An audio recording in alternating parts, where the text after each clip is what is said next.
E320, 2009. It's a W211. After the customer called us, his key stopped working. Diagnosed, we figured that the key is damaged. Then we got the right information that we need. Made a new key.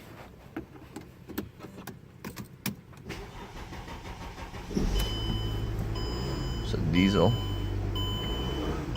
Blue Tech. Key starts every time.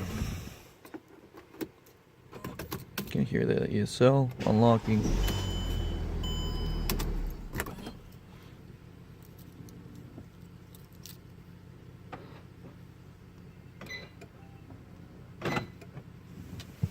Thanks for watching B&W Locksmith.